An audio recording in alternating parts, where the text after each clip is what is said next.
네,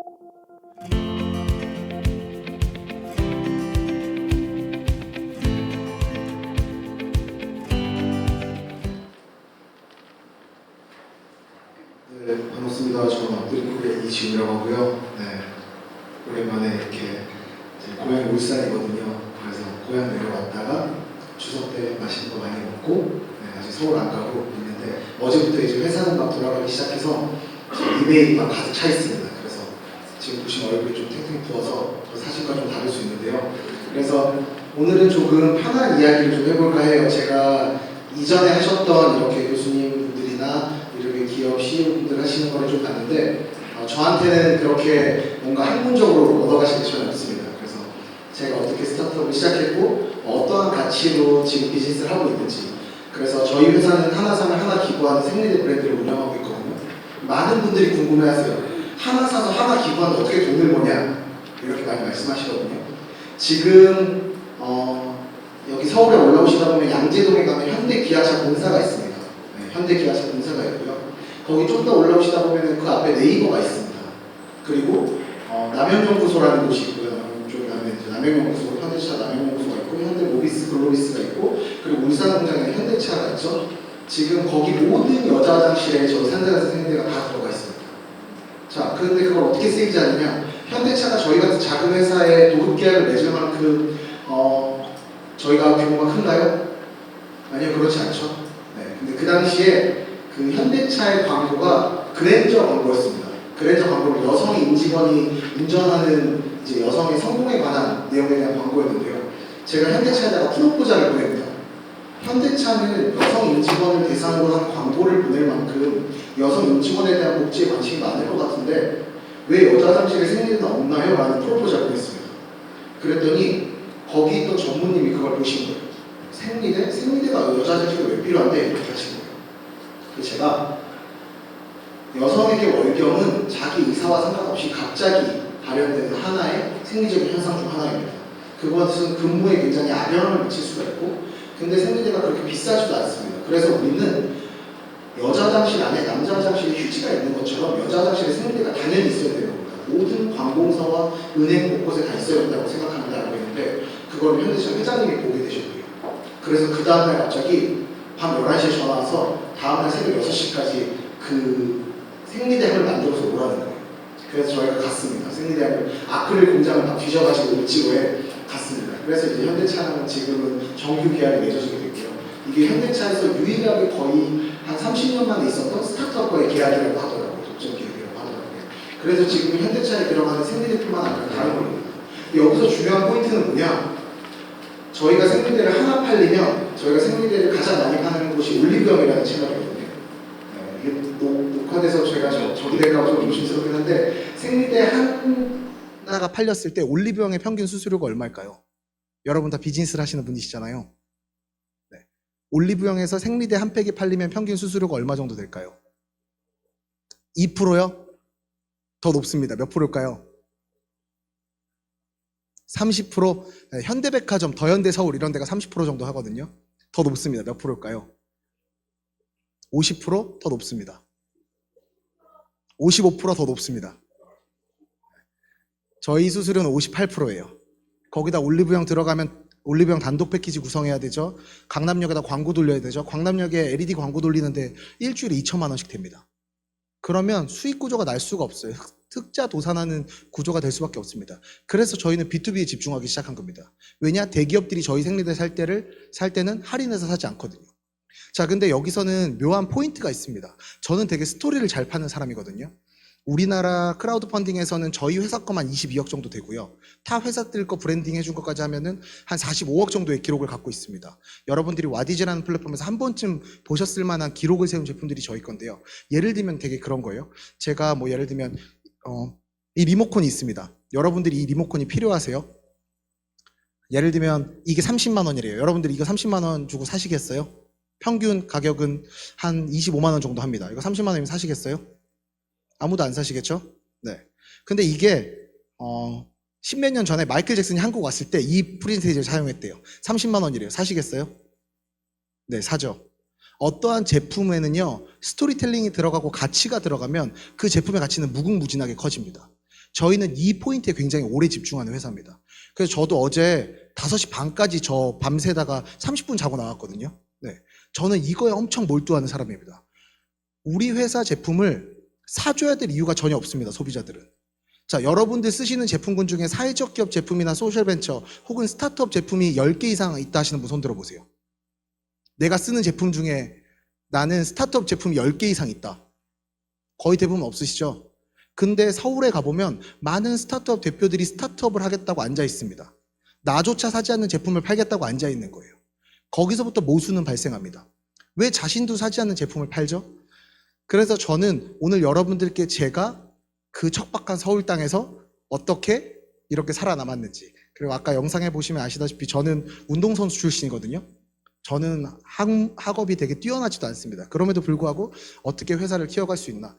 사실 서울에서는 저를 요즘에 뭘로 초청해 주시냐면 제가 서울역 앞에 있는 60억짜리 건물을 매입했어요. 그래서 그거 한 개층을 다 개방했습니다. 그래서 스타트업 대표들 월세를 못 내니까 거기서 무료로 쓰고 제가 트레이닝을 계속 시킵니다. 그래서 이제 그런 걸로 부동산 부자다 이렇게 하는데 부동산 부자는 아니고요. 네, 그 정책 자금으로 이제 샀던 거고 건물값이 많이 올랐습니다. 그래서 이제는 딱히 막 일을 막 악착같이 하지 않아도 이제 월세 들어오는 걸로 먹고 살 수는 있어요.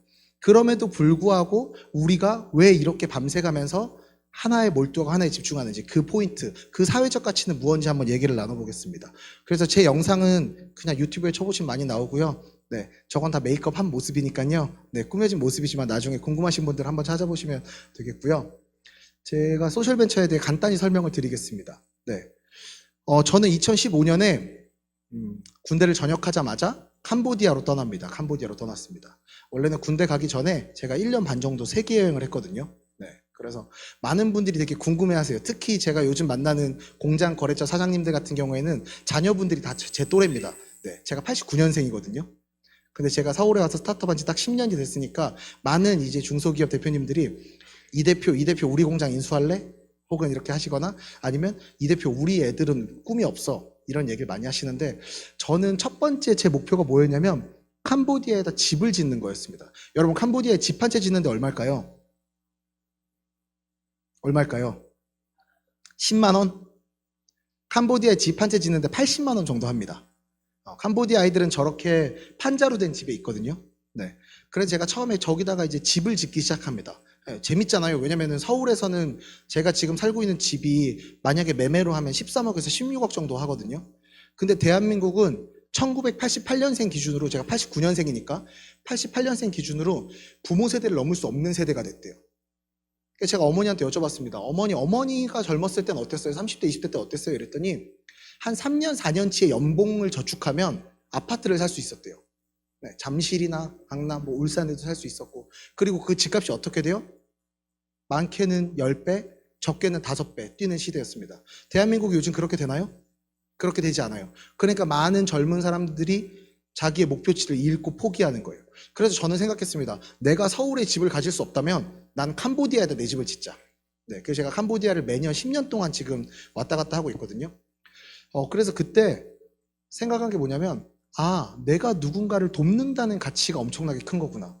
그래서 요즘에는 그 뽕이라는 단어가 되게 위험하잖아요. 네, 뽕 맞는다 이런 표현을 쓰면 안 된대요. 네. 근데 저는 항상 스타트업 대표들에게 당신의 뽕은 무엇입니까? 이렇게 물어봐요. 당신이 이 업을 지속해야 되는 이유가 무엇입니까? 물어봅니다. 여러분들이 업을 해야 되는 이유는 뭔가요? 많은 사람들은 먹고 살기 위해서 혹은 그냥 물려받았으니까 혹은 내가 이거 할 게 이거밖에 없으니까 그리고 서울에 굉장히 많은 스타트업 대표들한테 당신은 왜 스타트업을 합니까? 라고 하면 뭐라고 얘기하냐면 대학생들이 시간을 자유롭게 쓸 수 있어서요. 부자가 되니까요. CEO가 멋있어서요. 네. 여러분들도 다 대표시니까 알잖아요. 요즘에 직원 한 명 월급을 주는데 기본 300만 원 정도 들어갑니다. 걔들이 숨만 쉬나요? 아니요. 컴퓨터 사줘야 돼요. 여름이면 에어컨 틀어줘야 돼요. 겨울이면 히터 틀어줘야 돼요. 그렇다고 컴퓨터 사주면 열심히 하나요? 저희 회사는 저 빼고 다 아이맥스거든요. 애플로 된 거. 컴퓨터도 엄청 비싸요. 300만 원씩 해요. 걔들이 제일 먼저 까는 게 저희 회사 홈페이지일까요? 아니요. 카카오톡 같은 거 깝니다. 네. 그리고 막 게임 깔아요. 어떻게든 뚫어가지고. 네. 그리고 분명히 낮에 끝낼 수 있는 일임에도 불구하고 저녁 때 꾸역꾸역 남아있어요. 그럼 그들에게 어떻게 해야 되죠? 저녁 밥값을 사줘야 됩니다. 그래서 제가 어제도 저녁 야근할 때 피자 시켜 먹어도 되냐고 물어보길래 법인카드가 있으니까 피자 스쿨 시켜 먹어 피자 애땅이나 이랬는데 도미노 피자 28만 7천 원 결제됐더라고요. 네. 자, 근데 저희 생리대 아까 58% 낸다고 말씀드렸잖아요. 저희 생리대로 저희 직원들 10명의 월급을 주려면 3천만 원이 필요합니다. 월 3천만 원의 순이익을 기록하려면 생리대를 진짜 말도 못할 정도로 컨테이너로 팔아야 돼요. 그럼에도 불구하고 그거를 해야 되는 이유가 분명히 있어야 된다는 거예요. 많은 스타트업 대표들은 그냥 쉽게 돈을 벌 거라고 생각해요. 그냥 시간 자유롭게 쓰고 되게 논다고 생각하죠. 근데 여러분들도 흔히 아시다시피 그런 게 아니라는 겁니다. 그래서 본론으로 다시 들어오면 저는 처음에 이 캄보디아에 집을 지으면서 내가 뭔가 지속 가능한 뭔가를 해야겠다라고 생각을 했습니다. 그래서 했던 게 패션 브랜드였습니다. 네, 패션 브랜드. 제가 처음 시작했던 사업은 패션 브랜드였습니다. 저기 모델로 있는 친구 누군지 아시나요? 네, 한때 꽤 유명했던 한현민이라는 모델입니다. 저희가 한현민이라는 친구를 가장 먼저 모델로 세웠던 회사입니다. 근데 한현민이라는 친구가 유명해서 모델로 세웠을까요?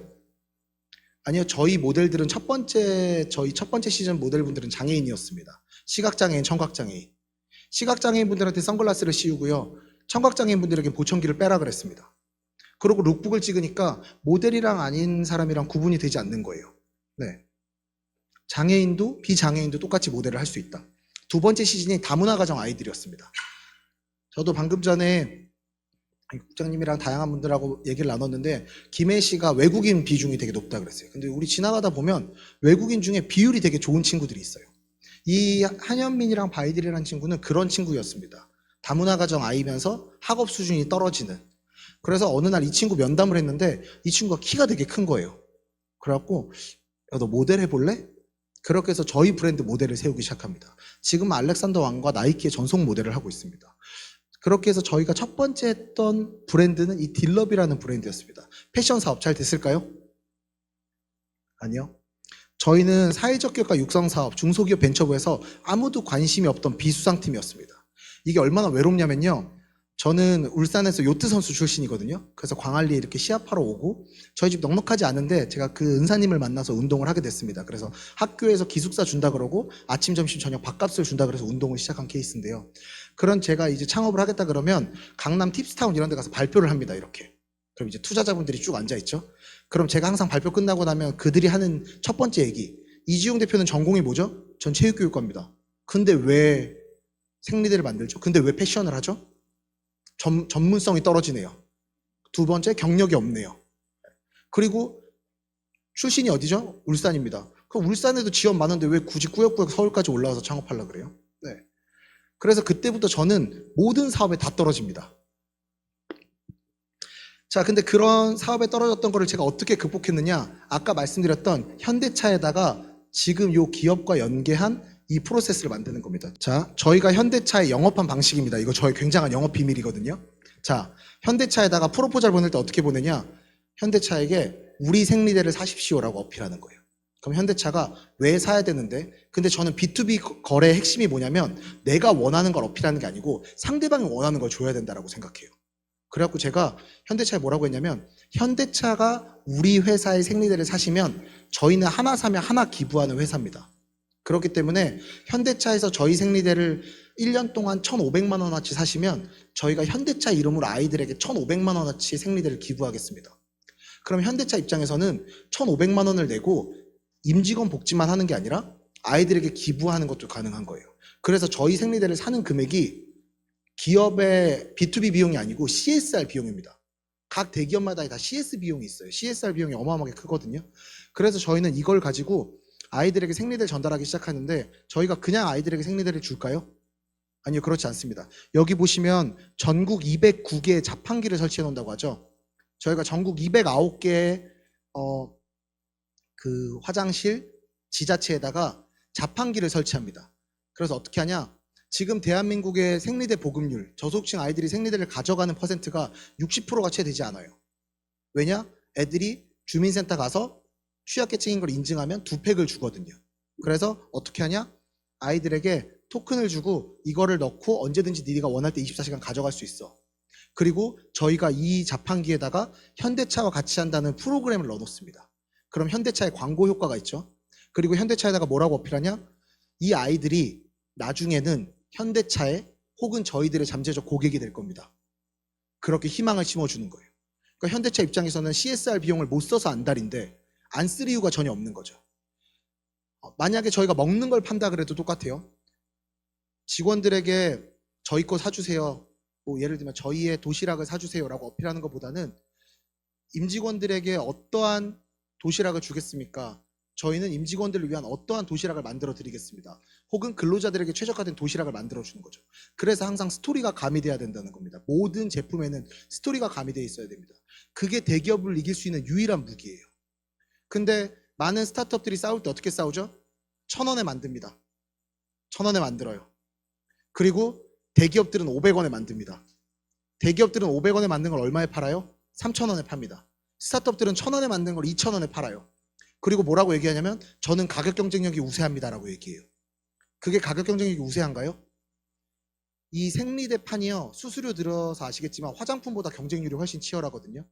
여기는 어떻게 죽이냐면 어떠한 회사를 죽일 때 그냥 죽이지 않습니다. 천천히 키워요. 왜냐하면 이렇게 스타트업 3명, 5명, 10명 있는 회사들은 죽이면 또 살아나거든요. 근데 직원이 50명, 100명 될 때까지 키우는 겁니다.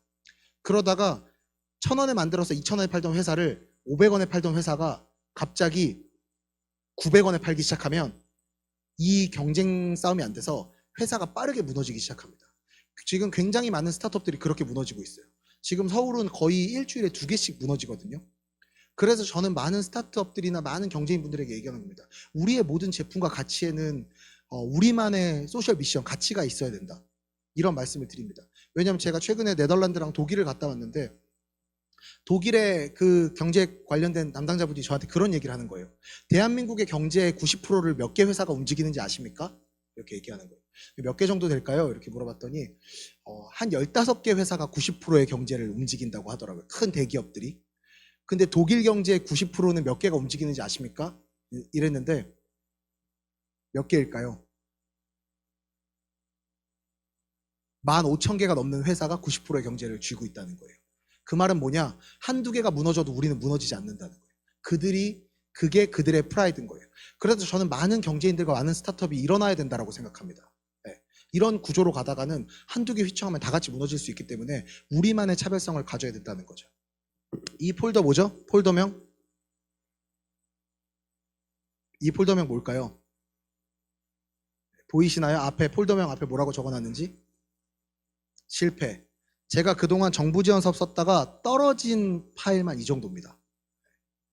그래서 제가 지금은 청년창업사관학교 심사위원 같은 거 나가거든요. 제가 많은 스타트업 대표님들께 그런 얘기를 해요. 제가 멘토링 할 때도 그렇고 제발 발표장 가서 쫄지 마세요. 떨지 마세요. 왜냐하면 그 사람이 나를 합격시켜주지 않으면 엘리베이터에서 만나는 동네 아저씨랑 다를 게 하나도 없어요. 근데 우리 발표 가면 어떻게 하죠? 막 마이크 들고 이렇게 바바바바바 떨죠? 네. 떤다고 달라지는 게 하나도 없습니다. 그럼 저는 어떻게 해요? 저는 이렇게 강남 트위스타운 가서 발표하면은 전문성이 떨어지네요. 남잔데 왜 생리대 만들어요? 그게 팔릴 거라고 생각하세요? 네, 뭐 안 될 것 같은데요. 그럼 전 뭐라고 얘기하냐면 창업해보셨어요? 이렇게 물어봐요. 근데 심사위원 대부분 중에 창업을 안 해본 분들이 많아요. 기술 베이스는. 네. 그럼 전 거기서 얘기합니다. 창업을 안 해본 사람이 어떻게 창업을 한 사람을 평가하죠? 저는 제 비즈니스 모델에 대해서 그 누구보다 오래 고민한 사람입니다. 새벽 5시, 6시, 7시까지 하루에 20시간씩 일하면서 고민한 사람인데 제가 왜 그런 평가를 받아야 되죠? 그럼 중간에 주무관님들이 막 달려와요. 대표님 흥분하신 것 같은데 이제 그만하실까요? 그러면 뭘 그만합니까? 네. 이게 맞다고 생각하십니까? 근데 그렇게 시간이 지나서 서울에 와서 초창기 처음 4년은 대리운전하고 그렇게 하면서 회사를 운영했습니다. 그러고 이제 한 6, 7년이 지났죠. 제가 지금은 청년사관학교 이렇게 심사위원을 가면 저를 그때 그렇게 평가했던 교수님들하고 같이 앉아 있어요. 근데 교수님이 어느 날 저한테 인사를 해주시더라고요. 엎드린 코리아 잘 보고 있다고. 그래서 제가 교수님 혹시 저 기억 안 나세요? 그랬더니 기억 안 나대요. 교수님 그때 교수님 저한테 안 될 거라고 하셨잖아요. 네. 제가 됐네요. 네. 저는 복수는 그렇게 하는 거라고 생각해요. 실력으로 보여줘야 된다고 생각해요. 네. 그래서 저는 많은 기업들이 좀 파이팅 넘치는 그런 것들을 약간 그런 스피릿을 갖고 있어야 된다고 생각합니다. 그래서 저는 이 아이들의 지속 가능한 교육을 제공하기 위해서 소비를 통한 기부나 정착이라는 걸 만들었습니다. 이게 저희 회사의 슬로건이에요. 단순히 사람들에게 기부를 받지 말자. 우리가 제품에다가 스토리와 가치를 태울 테니 여러분들은 그냥 구매를 해주세요. 그럼 우리가 프로포자랑 임팩트 리포트를 만들어 드릴게요. 그리고 저희가 지금은 지자체랑도 많이 일하거든요. 뭐 서울시랑도 일을 하고 여기 부산시랑도 일을 하고. 그럼 어떻게 하냐면 부산시가 저희 회사의 생리대를 구매하면 저희가 연말이 되면 임팩트 리포트를 다 만들어 드려요. 부산시가 올해 저희를 통해서 생리대를 몇 팩 샀습니다. 그리고 어메니티를 몇 개 구매하셨습니다. 이걸 경제적 효과로 환산하면 이만큼의 경제적 효과가 있고 이만큼의 소셜적인 임팩트가 있습니다. 그걸 ESG 파트로 나눠서 만들어 드려요. 그럼 담당 주무관님들은 아무것도 안 하고도 임팩트 리포트가 되는 거예요. 이제 그분들이 4년, 5년 지나니까 승진을 하시고 진급을 하고 그러니까 또 다른 일들이 벌어지고 그래서 저는 어떠한 제품을 팔기 이전에 내 제품에 어떠한 소셜 미션이 있는가 단순히 돈을 버는 것 이외에 내가 왜 이 가치로 시작했는가 그래서 많은 스타트업 대표님께 물어보면 대표님 왜 스타트업 했어요? 그러면 대부분 그 업을 오래 하신 분들은 뭐라고 얘기하냐면 회사를 그만두고 나와서 창업을 하시거나 혹은 내가 어떠한 처음에 미션을 가지고 시작을 했다. 여러분들도 분명히 그냥 회사 다녔으면 편하셨을 거예요. 그죠? 저는 첫 번째 직장이 여기 해병대 제1사령부거든요. 해병대 1사단이었어요. 저 인사과장으로 근무했습니다. 대위로 전역했거든요. 저는 군대에 있으면서 굉장히 좋았습니다. 왜냐면 ROTC였고 군번도 빨랐고 그냥 숨만 쉬면 중령 대령을 단다. 이렇게 좋은 성적이었기 때문에 그럼에도 불구하고 제가 나왔던 건 뭐냐면 나는 내가 아이들을 돕고 무언가 세상을 바꾸는 사람이 되고 싶다. 이게 제 미션이었습니다. 자, 그래서 여러분은 어떠신가요? 그 처음에 창업을 했던 그 스피릿을 갖고 계신가요? 네. 그래서 저는 서울에 있는 스타트업 저희 축구팀이 있거든요. 제가 축구팀 주장으로 활동하는데 스타트업 축구팀이 있어요. 거기 뭐 야놀자 대표님도 있고 뭐 다양한 분들이 이렇게 쭉쭉쭉쭉 들어와 계신데 많은 스타트업 대표님들하고 얘기 나눠요. 대표님 왜 처음에 창업하셨어요? 그러면 대부분 돈 벌려고 뭐 시간이 좋아서 뭐 시간을 자유롭게 쓸 수 있어서 이렇게 말하는 사람은 없어요. 제가 보니까 예전에는 빛이 나는 스타트업들을 좋아했거든요. 빨리 성공하는 스타트업, 빨리 투자받고 빨리 시리즈 A 받고 이런 스타트업. 근데 요즘에는 어떤 회사들이 멋있냐면 막 그런 회사 있잖아요. 을지로 같은 데 가면 이제 사장님에다가 이제 사모님하고 이제 직원분 2분밖에 안 계세요. 근데 이렇게 용기 만드는 회사거든요. 저희 거 이제 커버 만들어 주시고. 그래서 이제 거래처가 한 10년 정도 되니까 친해졌어요. 그래서 밥 먹으러 가면 이 사장 밥 먹고 가 이렇게 말씀하세요. 이제 밥 먹으면서 저한테 맨날 그런 얘기를 해주세요. 아버지처럼 허세 부리지 마. 허세는 나중에도 부릴 수 있어. 이런 얘기를 맨날 해주세요. 그래서 제가 어느 날 물어봤어요. 사장님 매출 얼마나 돼요? 근데 그 가게가 다 합치면 한 10평도 안 되거든요. 위쪽에 이제 공장 조그만 거 하나 있고 얼마 정도 돼요? 이랬는데 작년에 한 500억 했나 이렇게 하는 거예요. 전 그게 엄청 충격적인 거예요. 그 10평짜리에서 500억을 하는데 제가 그때 타고 갔던 차가 포르쉐였거든요. 제가 엄청 반성했어요. 그리고 그 다음 달 바로 팔았어요. 제가 너무 교만했습니다. 네. 저에게 장사를 다시 처음부터 알려주십시오. 이랬더니 차부터 작은 걸로 바꿔 이래서 제가 요즘 전기차 조그만 거 타고 다니거든요. 네. 그래서 제가 지금 해야 될 건 뭘까요? 이랬는데 이지용 대표는 세금 계산서를 1년에 몇 번 발행해? 이래서 저희는 하루에도 3-4장씩 발행하죠. 그랬더니 본인들은 4번밖에 발행을 안 한대요. 근데 처음부터 그렇게 되지 않는다는. 그 4번을 언제 발행하세요? 이랬더니 1, 4분기, 2, 4분기, 3, 4분기, 4, 4분기에 발행한대요. 그래서 저는 그때 생각했습니다. 진짜 경쟁력이 있다는 게 이런 거구나.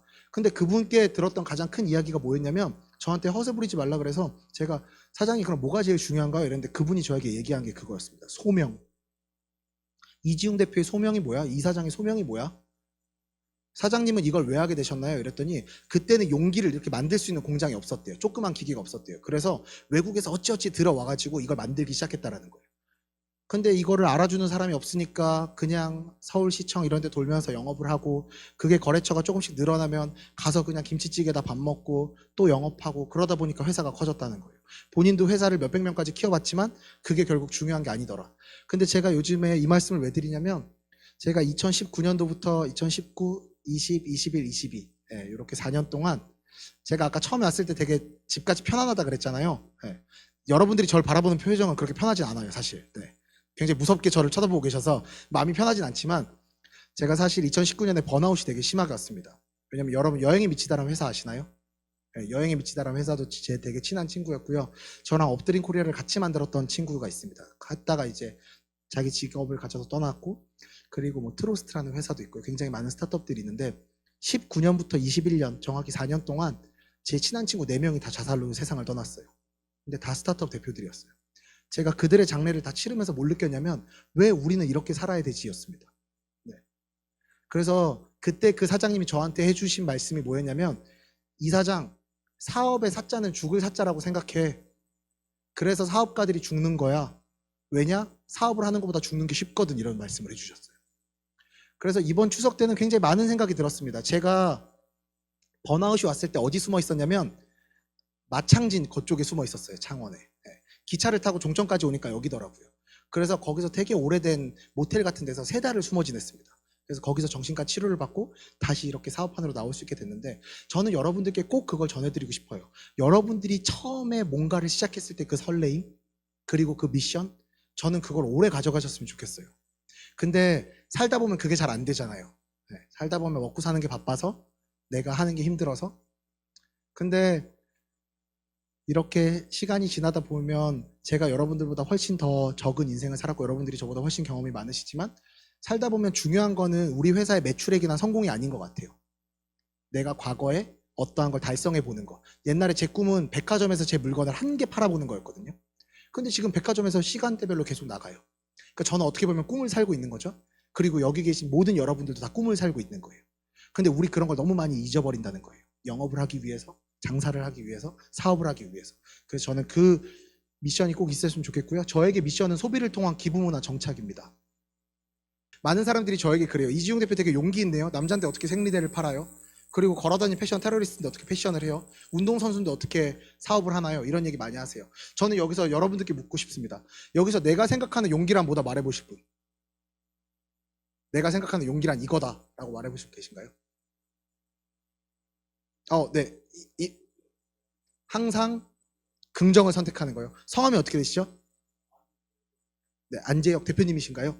네, 앞으로 나와주십시오. 네, 제가 오늘은 저희 회사를 못 들렸다 와서 여기로 가족분들이랑 사시는 곳 주소랑 성함이랑 연락처 보내주시면 저희 50만 원 상당의 브랜드 상품 보내드리겠습니다. 네, 박수 쳐주세요. 네. 네. 저희가 크라우드 펀딩에서 한 11억 정도 달성했던 저희 여행용 캐리어 있거든요. 이제 코로나 풀렸으니까 여행 가시라고 저희가 가방 캐리어 세트 50만 원 상당의 제품 보내드릴게요. 네. 제가 생각했을 때 용기란 딱 저거였습니다. 뭐냐? 제가 여러분들께 용기란 뭐다 물었을 때 여러분들이 가장 먼저 하는 행동이 뭔지 아세요? 여러분들은 주변을 둘러봐요. 이렇게. 그게 서울대에서 강의를 할 때도 그렇고요. 연대에서 강의를 할 때도 그렇고 대학교에서 강의를 할 때도 그렇고 제가 세바시에서도 이렇게 질문을 했었거든요. 그 부분 편집해달라고 말씀을 드렸는데 제가 용기란 뭐다 물어보면 여러분들이 가장 먼저 하는 행동은 주변을 둘러봅니다. 왜냐? 손들면 내가 나서는 걸까봐. 네. 근데 여러분들 인생을 여러분들 옆 사람들이 대신 살아주나요? 아니요. 제가 생각했을 때 용기는 여러분들 목구멍에 걸려있던 그걸 그냥 터트려내는 겁니다. 근데 우리는 어떻게 해요? 너무나 많이 주변 사람들을 의식하면서 살아가요. 그래서 저는 평소에 글 쓰는 걸 좋아해서 이제 3번째 책이 나오는데 그게 뭐냐면 스타트업 대표들의 죽음에 관한 내용이에요. 왜 우리는 불행할 수밖에 없는가. 그래서 저는 요즘에 이제 대학원을 그걸로 가려고 연구를 하고 있는데 저는 그래서 오늘은 지속가능한 사회적 가치지만 사실 여러분들께 꼭 드리고 싶은 선물은 뭐냐면요. 남과 비교하지 않고 여러분들이 오래 달릴 수 있었으면 좋겠어요. 네. 그래서 제가 왜 대한민국 사람들이 불행할까 했더니 대한민국은 유일하게 전 세계에서 다른 사람들과 비교를 되게 많이 하는 나라래요. 남들보다 좋은 집, 남들보다 좋은 차, 남들보다 좋은 직장, 남들보다 좋은 매출. 근데 이거를 내려놓으니까 얼마나 행복한지 모릅니다. 저희가 매출액이 막 2배씩 뛸 때는 저희 주변에 스타트업들이 쭉 보였거든요. 걔네들이 막 엄청 찾아와서 조언도 하고 조언도 해주고 그러다 코로나 때 저희가 다 마스크를 썼죠. 생리대에 들어가는 펄프랑요 마스크에 들어가는 펄프가 동일합니다. 그래서 저희가 9개월 동안 공장이 정지됐어요. 근데 그때 직원이 26명이었습니다. 여러분 26명에게 월급을 못 준다는 거 이외에 내가 팔 물건이 없다는 거는 정말 미치는 일이에요. 근데 직원들이 제 마음을 알아주나요? 아니요. 일이 없네 이러고 게임해요. 그럼 막 진짜 이게 막 으스러집니다. 그러면서 자존감도 떨어져요. 왜냐? 저 스타트업은 플랫폼이라 엄청 잘 나가는데 그리고 지금 코로나가 싹 지났어요. 저희 회사는 여기 김해 출신 친한 대표 있거든요. 그러니까 케어닥이라고 나중에 케어닥 쳐보시면 나옵니다. 케어닥이 인베스코라는 세계 글로벌 7위 투자사에게 투자를 받았어요. 거기 투자 운용 금액이 2,300조거든요. 어마어마한 회사입니다. 어마어마한 글로벌 회사에 투자를 받은 요양원 플랫폼이에요. 그래서 저희가 어떻게 하냐면 산들산들, 콜라보, 케어닥 이래서 이제는 생리대에서 성인용 기저귀 시장으로 넘어갑니다.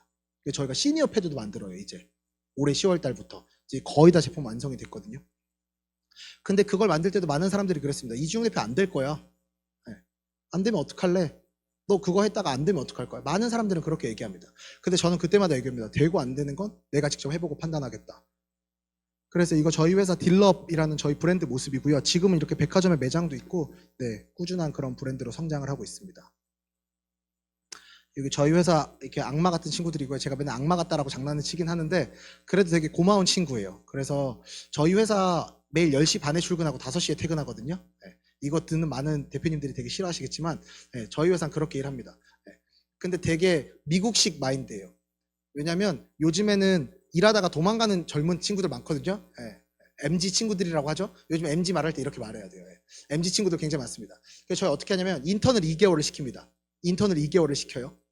그리고 6개월을 시킵니다. 계약직 6개월. 잘하면 6개월 연장을 해줘요. 그러면 벌써 1년 4개월, 1년 2개월이 흘렀죠. 14개월이 흐른 겁니다. 그러고 잘하면 1년 계약직을 연장합니다. 그러고 잘하면 그때 정규직으로 넘겨줘요. 그래서 그 긴 과정을 거쳤던 친구들이고요. 저희가 지금은 저희 회사도 하지만 이렇게 샐러드 프랜차이즈업도 하고 부산에도 매장 있고 여러 개 매장을 갖고 있거든요. 저희가 사람을 다루는 방식은 굉장히 노멀합니다. 어떻게 하냐면 직원들에게 최저시급을 맞춰주고요. 근무한 시간에 최저시급을 맞춰주고요. 그 이상의 급여를 보너스로 주는데 그거를 그달 주는 게 아니라 1월부터 6월까지 일한 거를 12월 달에 보너스를 줍니다. 그리고 7월부터 12월까지 일했던 거를 그 다음에 6월에 보너스로 주는 거예요. 저는 최저시급을 맞춰준 사람이에요. 보너스는 제가 줄 수 있는 제 고유 권한입니다. 근데 만약에 7월 달에 그만뒀어요. 그럼 어떻게 되는 걸까요? 그 누적됐던 비용을 못 가져가는 거예요. 그럼 어떻게 하느냐? 애들이 미친 듯이 일을 열심히 하는 거죠. 네. 그만둔다 그래도 전혀 배 아프지 않아요. 네. 대표님들이 제일 싫어하는 얘기 있죠? 대표님 드릴 말씀 있어요. 진짜 싫어요. 네. 금요일 날 그 카톡 오면 주말 내내 잠을 못 잡니다. 네. 근데 이렇게 만들어 놓으니까 직원들이 스스로 움직인다는 거예요. 그리고 저희는 출퇴근에 제한이 없습니다. 자기가 오고 싶을 때 와서 가고 싶을 때 가는데 그렇게 해서 회사를 잘 이끌어 나가고 있습니다. 네. 그래서 처음 이 화면, 제가 처음에 강연 준비했던 PPT 화면인데요. 이 화면 기억하시나요? 네. 제가 처음 했던 거의 배경 화면이거든요. 제 강연 자료의 배경. 저는 국내 2가지 기록을 다 갖고 있습니다. 첫 번째는 대한민국에서 가장 많은 아이템으로 가장 높은 펀딩 기록을 찍은 회사예요. 네. 누적 펀딩이 45억 정도 되고요. 저희가 다루는 아이템이 한 12개 정도 됩니다. 그럼 평균 객단가 펀딩 객단가가 터진 단가가 4억이 넘는다는 거죠. 대한민국에서 크라우드 펀딩 1억 이상 터진 프로젝트가 전체 중에 몇 프로 정도 될까요? 1억 이상 달성한 프로젝트의 비율 전체 펀딩 중에 0.3이 채 안 된다고 해요. 근데 저희가 그 중에 거의 대다수를 갖고 있기 때문에 와디지 같은 데서 상도 많이 받고 이랬는데 저희가 처음 2번째 갖고 있던 기록이 뭐냐면 저희가 처음 열었던 펀딩입니다. 저희는 최다 아이템으로 최고 펀딩의 기록도 갖고 있고요. 2번째는 국내 최악의 펀딩 기록도 저희가 갖고 있습니다. 저 이 말을 외우고 있어요. 2015년 11월 30일 딜러 프로젝트는 아쉽게도 목표를 달성하지 못한 채 2015년 11월 30일 종료되었습니다. 제가 처음 열었던 크라우드 펀딩입니다. 얼마로 끝났어요? 45,000원. 전 아직도 이분들을 찾아다니고 있어요. 네. 이게 실패해서 제가 이분들 개인용을 못 받았거든요. 제가 정말 바닥일 때 저희 회사에 투자해 주신 분이에요. 15,000원씩 3명이 투자했어요. 저는 이분들에게 저희 회사 주식을 줄 정도의 의사가 있습니다. 네. 근데 그때 뭐라 그랬냐면 사람들이 다 저한테 망할 거라 그랬어요. 이지용 대표는 운동만 하고 공부 안 하고 배운 게 없어가지고 창업하면서 무너질 거다라고 했습니다. 제가 무너졌나요? 아니요. 그리고 많은 스타트업들하고 소통하면서 그런 스타트업 대표님들이 얘기해요. 이지용 대표 내가 이지용 대표 따라잡을 거야. 혹은 친한 동생들이 형 제가 나중에 형 따라잡을 거예요. 전 그런 거 너무 좋아해요. 그럼 제가 뭐라고 얘기할까요? 나는 노냐? 그리고 얘기하죠. 너 어제 몇 시간 잤어? 저 어제 몇 시에 잤어? 몇 시에 자서 몇 시에 잤대요. 난 어제 4시에 자서 7시 반에 일어났어. 아침에 운동 2시간 하고. 내가 너보다 매출액도 높고 내가 너보다 더 잘 파는데 왜 너가 나보다 많이 자지? 전 그 정도 해야 된다라고 생각해요. 네. 왜냐면 그게 제가 갖고 있는 미션을 달성할 수 있는 유일한 방법이기 때문입니다. 근데 그게 돈 때문이나 어떠한 목적성이나 비입비를 달성하기 위함은 아니에요. 제가 더 많은 아이들에게 생리대를 줘야 되고 더 많은 아이들에게 잘하기 위해서는 제가 그거를 달성할 수밖에 없어야 되는 거예요. 여러분 현대차나 이런 데 본사 찾아가면 얼마나 이렇게 막는지 아세요? 네. 옛날에 공장 같은 데 미팅 가면 여기 공장 운영하시는 대표님들도 계시겠지만 공장 찾아오시는 손님들 다 친절하게 받아주시나요? 제가 가보면 10개 중에 하나 친절할까 말까예요. 그나마 제일 잘 통하는 게 거기에 사모님이 계시면 사모님이 어떻게 왔어요? 이렇게 얘기해서 아, 저 이거 만들러 왔습니다. 이렇게 하면 일단 들어와요. 근데 공장 관리자분들은 그렇게 안 해요. 현대차도 합니다. 그럼 어떻게 해요? 제가 할 수 있는 거라고 배운 건 그런 거밖에 없습니다. 바카스 사들고 가서 저 한 번만 들여보내 주십시오. 청소하시는 아주머니한테 바카스 따드리고 저 나중에 문 한 번만 열어주시면 안 돼요? 몇 층인지도 몰라요. 그냥 올라가서 보고. 근데 그거를 할 수 있는 거는 제가 이 일을 지속해야 되는 이유가 분명히 있기 때문입니다. 그래서 저는 여러분들이 그런 소명을 가졌으면 좋겠고요. 이게 PPT가 자꾸 꼬이네요. 그래서 저희가 이제 크라우드 펀딩에서 1억 3,698만 원을 넘는 달성한 모습이고요. 이게 저희 회사 초창기 생리대 모습입니다. 생리대 모습이고요. 지금은 산들산들이라고 검색해 보시면 굉장히 많은 소비자들이 사랑하는 브랜드로 크고 있고 이제는 케어닥과 같이 친한 친구이기도 하고 또 같은 경상도 친구이기도 해서 그 친구랑 같이 케어닥은 이제 실버타운을 짓거든요. 롯데랑 같이. 네, 그래서 그 실버타운에 들어가는 성인용 기저귀를 다 저희가 만듭니다. 그래서 지금 좋게 잘 만들고 있고요. 네, 저는 여러분들께 묻습니다. 당신은 왜 이 일을 하십니까? 라고 여쭤봐요. 네, 여러분은 왜 이 일을 하십니까? 네. 여러분이 이 비즈니스를 하시는 이유가 뭔가요? 각자 이 경제인 포럼이면은 다 본인의 비즈니스를 하시는 이유가 있을 텐데 저는 오늘은 하루만큼은 회사 가셔서 신문 보시면서 커피 한 잔 드시면서 내가 이걸 처음에 왜 시작했지 한번 생각해 보시면 좋을 것 같아요. 그걸 한번 생각하고 안 하고의 차이가 진짜 큰 것 같고요. 저는 항상 두 가지 생각을 해요. 제가 매일 아침을 시작하기 전에 내가 왜 이걸 시작했을까요? 그리고 두 번째가 떠난 친구들이 지금 나를 보고 있다면 나한테 뭐라고 얘기할까? 근데 걔들이 저한테 더 악착같이 이렇게 말하진 않을 것 같아요. 하지만 더 잘하라고 얘기할 것 같아요. 잘하고 싶으니까 열심히 하는 거죠. 근데 대한민국은 잘하고 싶어서 열심히 하지 않고요. 그냥 열심히 하고 싶어서 열심히 하는 사람들만 있는 것 같아요. 그래서 저는 그게 여러분들을 너무 불행하게 만드는 것 같아서 여러분이 오늘만큼은 내가 이 일을 왜 하는지 한번 생각해 보셨으면 좋겠고요. 저는 그게 여러분들의 미션이다라고 생각합니다. 그래서 제가 제일 좋아하는 말로 마무리를 지을 텐데요. 네, 그리고 질의응답 받도록 하겠습니다. 제가 제일 좋아하는 사람입니다. 누군지 아시나요? 마크 주커버그. 뭐 하는 사람이죠?